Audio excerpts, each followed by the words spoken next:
operandi atau menghilangkan nyawa orang lain, ya, yang kita kenakan pasal 338, 340, subsidiar 365, subsidiar 338 KUHP.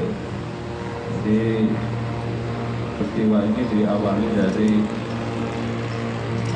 pertemanan antara korban dan pelaku, yang mana kesehariannya mereka sering bermain bersama, kemudian sedang nongkrong sama-sama. Nah, kemudian korban ini pernah meminjam sejumlah uang kepada pelaku, tapi dalam kenyataannya belum dikembalikan sampai saat kejadian ini terjadi. Alasan atau hasil pemeriksaan dari penyidik bahwa pelaku menyampaikan bahwa yang pertama ada merasa iri, dendam dengan korban karena punya hutang kok nggak dibayar-bayar. Padahal handphone punya yang bagus, motor punya motor yang bagus, tapi kok utang saja nggak dibayar-bayar. Akhirnya karena kesal, iri ini, kemudian timbullah niat dari pelaku ini untuk tadi awalnya mungkin melakukan penyiksaan, penganiayaan, akhirnya menimbulkan korban, mengakibatkan korban meninggal dunia. Jadi untuk hasil prarekonstruksi dan olah TKP bahwa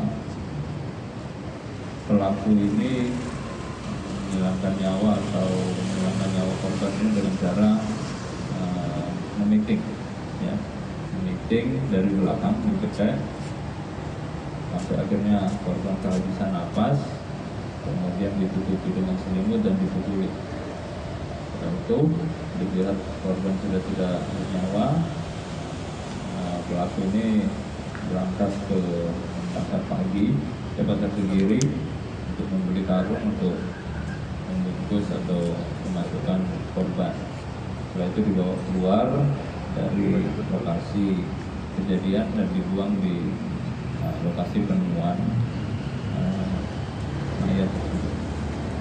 Dari kronologis tersebut, kita amankan tersangka dengan inisial SI, ini warga Samarinda, itu di warga Kelurahan Jalan Rapa Indah, Kecamatan Sungai Kunjang, Kota Samarinda.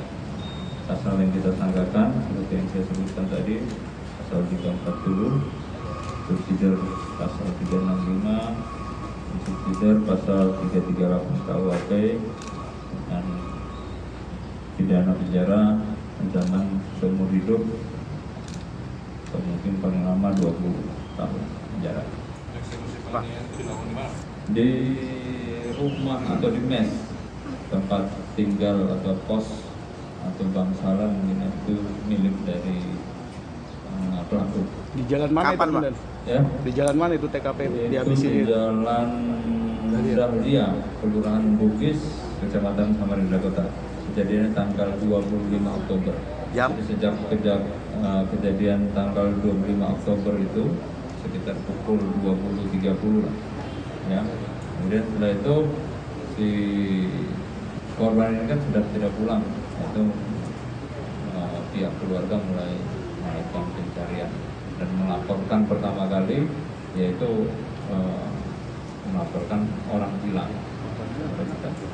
Korban, Mbak, umur korban, Mbak, pelaku 1,5 juta. Jadi hanya pinjam uang, jadi tidak langsung total ini ya. Pinjam mungkin ya karena sehari-hari bermain bersama, nongkrong bersama, ya sudah pinjam uang untuk sesuatu. Jadi totalnya 1 juta. Artinya korban sudah sendiri aja atau teman? Sendiri. Pak, korban disimpan di rumah itu berapa lama, Pak? Setelah terbunuh atau langsung dibuang? sebentar.